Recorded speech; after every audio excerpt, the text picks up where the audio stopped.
Okay. There comes a time. If you're looking for a fun, humorous, and colorful game that still has deep mechanical gameplay on your GameCube, then look no further than Cubivore Survival of the Fittest. In the game, you play as a freshly born cube animal with a single limb. From here, your goal is to grow and evolve until you are eventually powerful enough to take on the king of cubivores.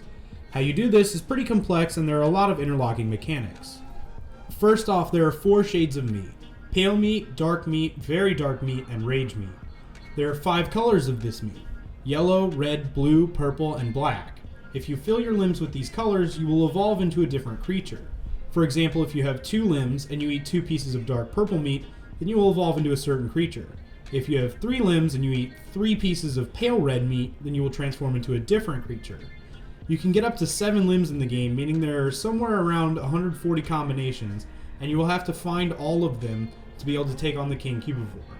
To add limbs to your creature, you must defeat the boss in an area and take his piece of raw meat, which will also give your Cubivore a new ability. Then once you have a new piece of raw meat, you can mate. Depending on how many different evolutions you found, you'll attract a different number of females, and they have a random chance to give birth. You then choose which one of your offspring you want to play as next. However, if you collect 100 love bits in the level, all females will give birth, giving you more options of forms to choose from.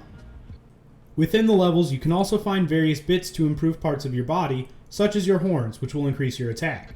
Your scar increases your defense, your hump increases the capacity of your stomach, etc. There are also training areas that you can find to train these abilities. As you can see, there are a lot of mechanics in the game, so it can get quite complex. The complexity of the mechanics would mean nothing without a working core, however, and I've got to say that the core gameplay works quite nicely about 75% of the time. When you're in a level hunting down prey of a certain color and type of meat to power up and be able to take on the boss, it very much feels like you're the predator the game is making you out to be. The combat is a satisfying game of attacking and dodging in a back and forth game of deadly chicken. However, there are still a handful of issues. To pounce at an enemy from a distance, you have to lock onto them, and if you wait until the lock-on circle fills, you will lunge farther and do more damage. However, once you lock on, there is no way to switch which target you are locked onto. This led to many frustrating moments of wrestling with the camera and lock-on system to try and get the game to let me attack the enemy I was trying to go after. The camera is also pretty terrible, with you only being able to slightly adjust it, and oftentimes it won't show you the section of the level that you need to see. This rears its head mostly in boss fights, where if a boss runs behind you, you're going to have to run in a half circle, then turn the camera to be able to see them again. You also can't lock onto an enemy that the camera can't see, so this becomes very frustrating as well. A lot of the early boss battles consist of attacking a boss, getting destroyed, and running away to find something to replenish your health. You rinse and repeat this until the boss is dead. Then in some of the later levels, when you have several limbs and rage colors, you can blow through bosses with little to no effort, so the game has a bit of a shoddy difficulty curve. However, the art of the game is quite beautiful, with a deep and varied color palette that is used quite liberally throughout the levels.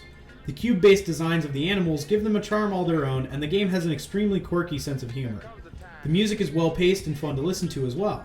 As a matter of fact, the game overall is just a funny, strange, and quirky experiment that I think makes up for its flaws with its raw charm and uniqueness.